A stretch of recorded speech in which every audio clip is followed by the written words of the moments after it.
जिन चुनावों की वो बात कर रहे हैं, आरएसएस के मुखिया, ठीक है, आरएसएस के मुखिया ने आरक्षण पर पुनर्विचार की बात कर दी थी और बिहार के नतीजों ने दिखा दिया था कि वो कैसा उल्टा पड़ा था। अब आप देख रहे हैं कि यही चक्रव्यूह आपके लिए रचा जा रहा है। हिंदुत्व और राष्ट्रवाद की जो आप पॉलिटिक्स कर रहे हैं, वो जाति के सामने चरमरा तो नहीं जाएगी 2024 में। अंजना जी, आपने कहा चक्रव्यूह रचा जा रहा है, तो पहले तो एक बात जान लीजिए, हम लोग अर्जुन हैं, अभिमन्यु नहीं हैं। हर चक्रव्यूह को भेद देंगे, खासकर अगर भ्रष्टाचारियों का चक्रव्यूह होगा। और आपने ये भी कहा था कि क्या घेर लिया इन लोगों ने।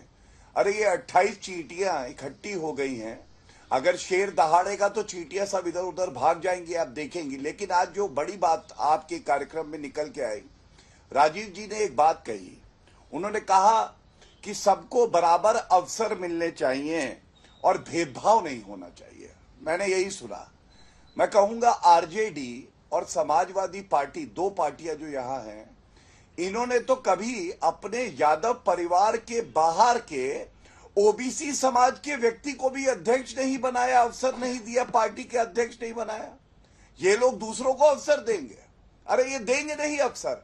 और बल्कि मैं आपको अब एक और बात बताऊं, रोहिणी कमीशन बना है। रोहिणी कमीशन बना ही इसीलिए है, ये जो यादव परिवार आता है, चाहे मुलायम सिंह यादव जी का परिवार हो, चाहे वो लालू प्रसाद यादव का, ये लोग दूसरों को अवसर दे नहीं सकते। लेकिन रोहिणी कमीशन ने एक रिपोर्ट दी है जिसमें उन्होंने कहा है उप वर्गीकरण करेंगे, सब कैटेगराइजेशन, जिससे कि जो ओबीसी समाज का रिजर्वेशन है उसको 4 श्रेणियों में बांट के सुनिश्चित किया जाएगा कि अलग अलग जो उपजातियां हैं उनको भी लाभ आरक्षण का मिले। और मैं पूछना चाहता हूं, यहां सपा के प्रवक्ता बैठे हैं, कृपया करके ये बताएं, आप तो बहुत मुसलमानों की बात करते हैं, अल्पसंख्यकों की बात करते हैं, क्या आप ये मांग आज करेंगे आज तक में कि एएमयू में भी एससी, एसटी और ओबीसी का आरक्षण होना चाहिए? ये मेरा सवाल है, सीधा ये सवाल पूछिए, मेरा समय दे दीजिए। एएमयू में ओबीसी, एसटी समाज का आरक्षण होना चाहिए। हाँ, सुनील जी पूछिए।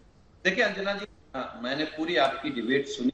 कुछ लोगों के बड़ा दर्द है कि जाति जनगणना कैसे होती है, और वो कौन लोग हैं, वो जो पिछड़ों का हक मानना चाहते हैं, दलितों का हक मानना चाहते हैं। हम तो कह रहे हैं, हम सबकी बात कर रहे हैं, हम ना पिछड़े, दलित, मुसलमान, अगड़े, सबके लिए तैयार है। आप जाति जनगणना करा लीजिए, और जाति जनगणना कराने से एक बात तो ये तय हो जाएगी कि सरकारी कोई योजना तभी बन सकती है जब हमको मालूम हो कि कौन कितना शैक्षिक रूप से पिछड़ा है, कौन कितना आर्थिक रूप से, कौन कितना राजनीतिक रूप से और कौन कितना धार्मिक रूप से।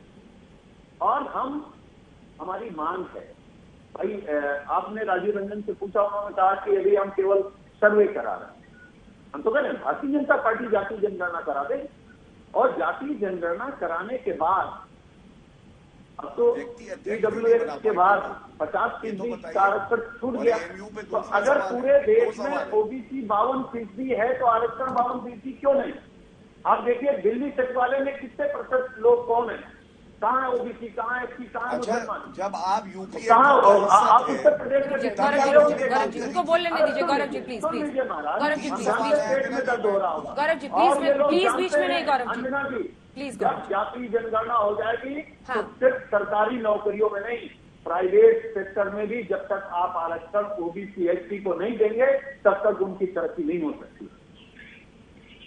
उसमें भी चाहिए आरक्षण। एएमयू पर स्पेसिफिक सवाल है उनका। बिल्कुल, वहां भी होना जो चाहिए। बात भारतीय जनता पार्टी के प्रवक्ता ने कही है, मैं कह रहा हूं कि जब लखनऊ विश्वविद्यालय, दिल्ली विश्वविद्यालय, पटना विश्वविद्यालय में जब सबको बराबर का अधिकार होगा तो इस देश में कोई विश्वविद्यालय नहीं बचेगा जहां ओबीसी, एससी और मुसलमान और बड़ी समाज के लोग सब लोग मिलकर के नहीं पढ़ाई करेंगे। लेकिन वो सरकारी संस्थान सिर्फ पढ़ाई नहीं, नौकरी में भी वो अनुपात दिखाई देगा। वो जो नौकरी में अनुपात 80-20 का, 90-10 का, 95-5 का दिखाई देता है, वो नहीं दिखाई देगा। जाति जनगणना के बाद प्राइवेट सेक्टर हो या सरकारी दफ्तर हो, सब जगह ओबीसी, एससी, मुसलमान और बड़े समाज के लोग होंगे। जिसकी जितनी संख्या भारी उसकी उतनी हिस्सेदारी, बराबर का फार्मूला है, इसमें कोई दिक्कत नहीं। जो 2% मलूक नागर साहब जल्दी से आप हाथ उठा रहे थे, अपनी बात कह लीजिए। ठीक है मिस्टर यादव। 5% मलूक साहब मैं एक बात आरक्षण कहाँ तक जाना चाहिए? जी मैं एक बात कहना चाह रहा हूं, पता नहीं जी देखिए, जहां तक आरक्षण की बात है ये समझना पड़ेगा कि इसका अर्थ क्या है। जहां 56% लोग हैं उनके हिस्से को दूसरे लोग जाकर के खा जाएं, तो केवल आरक्षण का मतलब है कि उन 56% का उतना हिस्सा अलग मिल जाए। आज 27% है तो आधा हिस्सा दूसरे लोग खा रहे हैं, यह समझना पड़ेगा। दूसरा, सरकार की जहां तक बात है, सुप्रीम कोर्ट ने, सरकार ने भी माना है और इसीलिए एफिडेविट दोबारा फाइल किया है। उन्होंने कहा है हम पिछड़ों के लिए और दलितों के उत्थान के लिए तैयार हैं, हम योजना ऐसी बना रहे हैं। तो आज सरकार भी विरोध में कहां है? क्यों बहस हो रही है? जो 68-70 साल में कांग्रेस ने नहीं जाने वाले इंडिया में का शोषण किया, उनका हिस्सा खाया, उनका हिस्सा मरवाया, सरकार भी वहीं आप नहीं जाने वाले इंडिया में, एकदम साफ लग रहा है आपकी बातों से। हर जगह मलूक साहब का दिल बड़ा साफ है, जो दिल में रहता है बाहर बता ही देते हैं। ये लोग बेकार ही इतनी कोशिशें कर रहे हैं। जहां हर जगह, जहां तक, हाँ ठीक है, जल्दी से पूरी कीजिए, जल्दी से पूरी टाइम कर। मलूक जी आपकी पूरी बात हो गई। वहां भी आरक्षण होना चाहिए, सरकारी इंस्टीट्यूशंस में वहां भी आरक्षण होना चाहिए, कोर्टों में वहां भी आरक्षण होना चाहिए। इतने दशकों तक तो आप लोगों ने शासन किया, आरक्षण देकर कहां पर पहुंचाया कि अब आपको लग रहा है कि और आरक्षण मिलना चाहिए ताकि उनकी भलाई हो जाए। सिर्फ एक जरिया वोट बैंक की पॉलिटिक्स के लिए बनकर रह गया है। गौरव जी जल्दी से आपका रिएक्शन, जल्दी से। हाँ, बस मैं एक बात जरूर कहना चाहता हूं अंजना जी, मैंने पूछा एएमयू में आरक्षण मिलना चाहिए, कोई जवाब नहीं दे पाए। बल्कि मैं एक तथ्य और बता दूं, इनकी जब सरकार थी, चुनाव से पहले दिसंबर 2016 में एक गवर्नमेंट ऑर्डर लाए थे, क्योंकि नफरत करते हैं ये एससी समाज से, और इन्होंने कहा ओबीसी की सबकास्ट की 17 जाति, वो ओबीसी सबकास्ट है, उनको एससी से आरक्षण मिलेगा। उच्च न्यायालय इलाहाबाद ने रोक लगा दी थी।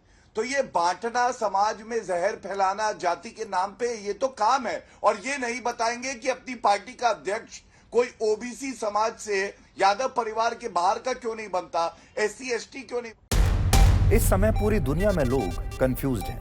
वो समझ नहीं पा रहे हैं क्या सही है, क्या गलत है, क्या सच है, क्या झूठ है। और ये स्पष्टता हम आपको अपने इस नए शो में देंगे। सब कुछ ब्लैक एंड व्हाइट में बताएंगे। इस शो में मेरे बालों के अलावा कुछ ग्रे नहीं होगा। हर खबर ब्लैक एंड व्हाइट की तरह बिल्कुल स्पष्ट होगी।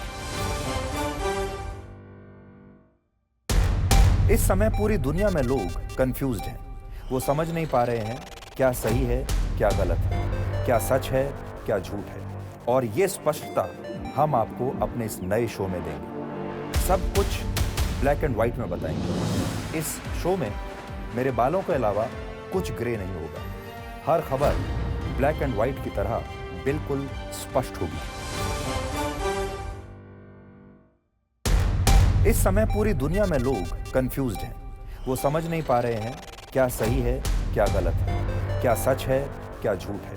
और ये स्पष्टता हम आपको अपने इस नए शो में देंगे। सब कुछ ब्लैक एंड व्हाइट में बताएंगे। इस शो में मेरे बालों के अलावा कुछ ग्रे नहीं होगा।